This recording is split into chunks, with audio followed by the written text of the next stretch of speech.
नमस्कार दोस्तों। आज का हमारा विषय है क्रिया। क्रिया एक व्याकरण की दृष्टि से बहुत ही महत्वपूर्ण पाठ्य बिंदु है, जो कि ज़्यादातर परीक्षाओं में पूछे जाते हैं। तो सर्वप्रथम हम पढ़ते क्रिया की परिभाषा।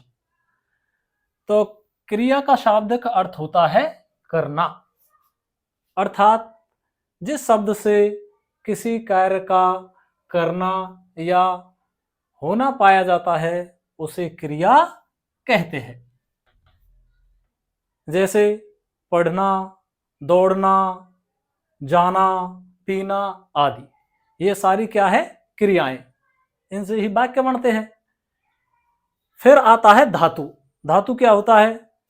क्रिया के मूल रूप को धातु कहते हैं, मतलब जिनसे क्रियाओं का निर्माण होता है वो धातु होते हैं।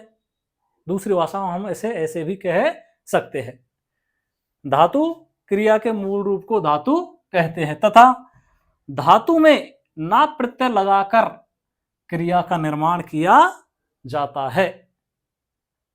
जैसे पढ़ना, दौड़ना, जाना, पीना आदि क्रियाओं में क्रमशः पढ़, दौड़, जा, पी ये धातु है, तथा इन सभी में ना प्रत्यय लगा हुआ है और इन क्रियाओं का निर्माण हुआ है। क्रिया को आप इस तरीके से यदि पढ़ोगे तो अपने जीवन में कभी भी क्रिया और धातु तथा उसके विधों को कभी भी नहीं भूल पाओगे। जैसे अभी अपन ने पढ़े थे कि भाई एक धातु में ना प्रत्यय जोड़कर क्रिया का निर्माण होता है। अब उसे हम और आसान भाषा में समझते हैं। जैसे ये धातु है, धातु में हम प्रत्यय जोड़ेंगे उसके बाद क्रिया का निर्माण होगा। जैसे हमने ले लिया पढ़ धातु, पढ़ धातु में ना प्रत्यय लगा दिया तो पढ़ना क्रिया का निर्माण हो गया। उसके बाद हमने ले लिया लिख धातु, इसमें ना प्रत्यय लगाया, फिर लिखना क्रिया का निर्माण हो गया। उसके बाद पी धातु, इसमें ना प्रत्यय लगाया, पीना क्रिया बन गई। फिर हमने सो धातु लिया, इसमें ना प्रत्यय लगाया, इधर सोना क्रिया का निर्माण हो गया। कर्म के आधार पर क्रिया के भेद। तो दोस्तों, कर्म के आधार पर क्रिया के दो भेद होते हैं। एक होता है सकर्मक क्रिया और दूसरा भेद होता है अकर्मक क्रिया। तो जो सकर्मक जो क्रिया होती है इसमें स का अर्थ होता है सहित, इसमें स उपसर्ग लगा हुआ है? कर्मक शब्द में स उपसर्ग लगा हुआ है, स का अर्थ होता है सही, सहित, यानी कर्म सहित, यानी इसमें कर्म हर स्थिति में उपस्थित रहेगा वाक्य में, इस क्रिया में। दूसरा है अकर्मक क्रिया, इसमें ए उपसर्ग लगा हुआ है, ए का अर्थ होता है नहीं, यानी इसमें कर्म नहीं रहेगा। फिर आगे हम देखते हैं सकर्मक क्रिया।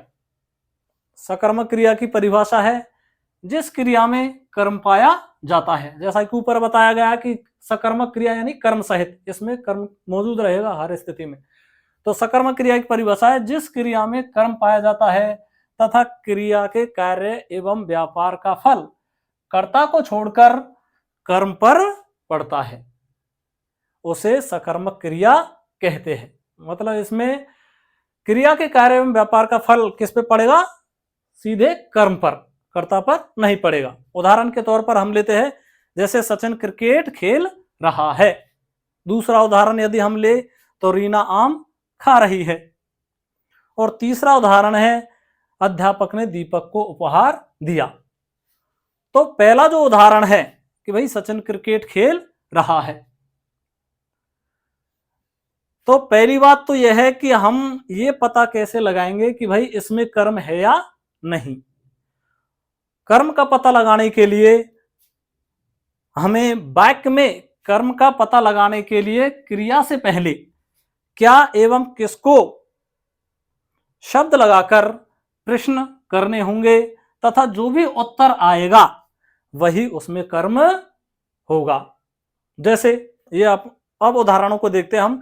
सचिन क्रिकेट खेल रहा है, तो क्रिया से पहले हम क्या लगाकर देखेंगे कि सचिन क्या खेल रहा है। फिर उत्तर आता है क्रिकेट। तो इस शब्द में जो क्रिकेट है वो क्या हो गया, कर्म। और ये पूरा जो वाक्य है ये सकर्मक हो गया, सकर्मक क्रिया इसमें हो गई, क्योंकि क्रिया के साथ कर्म प्रयुक्त इसमें हो रहा है। दूसरा वाक्य है रीना आम खा रही है। तो फिर क्रिया से पहले हम क्या लगाकर देखेंगे कि रीना क्या खा रही है, और उत्तर आ रहा है आम। तो इसमें भी जो कर्म है वो आम हो गया, ये आम इसमें कर्म है, और ये जो पूरी क्रिया है ये सकर्मक क्रिया का उदाहरण बन गई। तीसरा वाक्य है अध्यापक ने दीपक को उपहार दिया। तो इसमें हम प्रश्न लगाएंगे, प्रश्न करेंगे कि अध्यापक ने किसको उपहार दिया। तो उत्तर आएगा फिर दीपक। तो इसमें जो दीपक है ये क्या है, ये भी कर्म है, और ये जो वाक्य है और इसमें जो क्रिया है ये इसमें भी सकर्मक क्रिया होगी। अब आगे हम पढ़ेंगे सकर्मक क्रिया के भेद।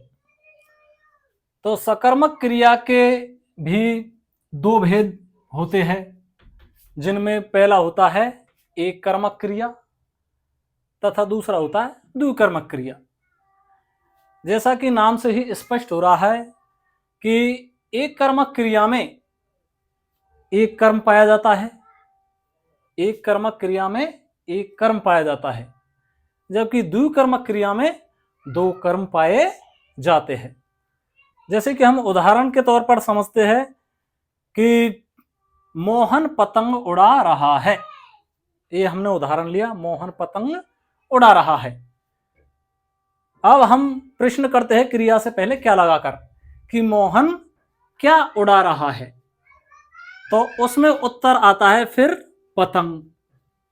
तो पतंग कर्म हो गया, और ये सारी क्रिया है, उड़ाना से उड़ावना है, मोहन करता हो गया। तो ये जो पतंग है ये कर्म है, और ये इसकी संख्या कितनी है, एक। तो ये मोहन पतंग उड़ा रहा है, ये एक कर्मक क्रिया का उदाहरण हो गया। अगला उदाहरण हम देखते हैं, नीरज ने सोनू को कहानी सुनाई। नीरज ने सोनू को कहानी सुनाई, तो हम वही क्रिया से पहले क्या और किसको लगाकर प्रश्न करेंगे कर्म का पता लगाने के लिए। तो हम प्रश्न करेंगे कि भाई नीरज ने किसको और क्या सुनाई। फिर उसका उत्तर हमें आ रहा है कि नीरज ने सोनू को कहानी सुनाई। तो इसमें एक तो सोनू और एक कहानी, ये दो उत्तर आए। नीरज ने किसको क्या सुनाई, तो नीरज ने सोनू को कहानी सुनाई, ये दो उत्तर आए।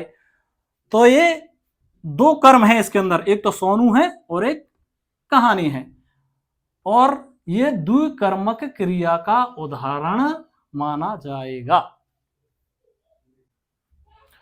अगली अपन की क्रिया आती है दूसरे नंबर की, वो है अकर्मक क्रिया।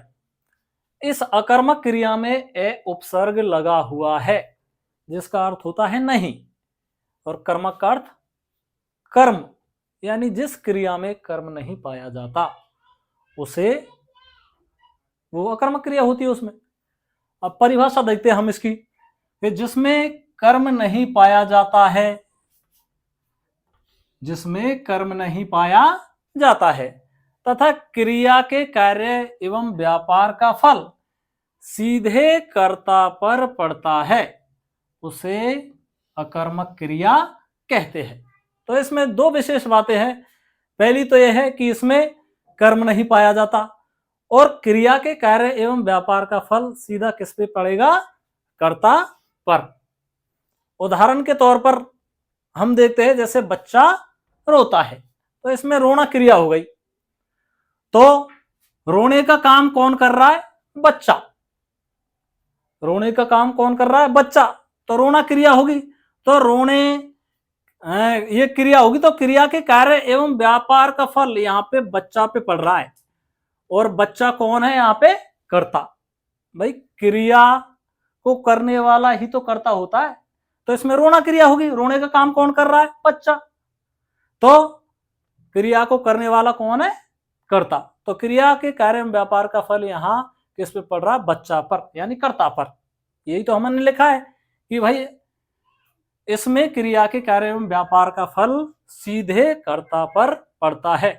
तो क्रिया के कार्य एवं व्यापार का फल इसमें सीधे किस पे पड़ रहा है? बच्चा पर। अगला उदाहरण हम देखते हैं कि बिल्ली दौड़ती है। अब इसमें दौड़ने का काम कौन कर रहा है? बिल्ली है। तो ये क्रिया होगी, तो क्रिया को करने वाला कौन है? बिल्ली। तो बिल्ली करता होगी। तो क्रिया के कार्य एवं व्यापार का फल किस पे पड़ रहा है? बिल्ली पर। तो ये भी एक अकर्मक क्रिया का उदाहरण है। तीसरा है कुत्ते मैदान में घूम रहे हैं। तो यहां घूमने का काम कौन कर रहा है? कुत्ता, कुत्ते। तो ये कर्ता हो गए कुत्ते, और घूमना ये क्रिया होगी। तो इस क्रिया के कार्य एवं व्यापार का फल सीधा किस पे पड़ रहा है? कुत्तों पर। ये कर्ता हो गया। तो ये भी एक अकर्मक क्रिया हो गई। ठीक है, ऐसे ही पक्षी आकाश में उड़ रहे हैं। अब तुम्हारे दिमाग में आ रहा होगा कि भाई बच्चा रो रहा है, तो हम कर्म जानने के लिए हमने ये कहा था कि क्रिया से पहले क्या या किसको लगाकर प्रश्न करते हैं। तो यदि हम यहाँ प्रश्न करते हैं कि बच्चा क्या रोता है, तो इसमें से कोई आंसर नहीं आता है, क्योंकि जो भी इस वाक्य में वो शब्द है वो सारे के सारे आ रहे हैं कि बच्चा क्या रोता है, तो हाँ या ना में जवाब आएगा। बाकी वाक्य में से और कोई शब्द निकल कर नहीं आ रहा, इसलिए ये अकर्मक क्रिया का उदाहरण है, इसमें कर्म मौजूद नहीं है।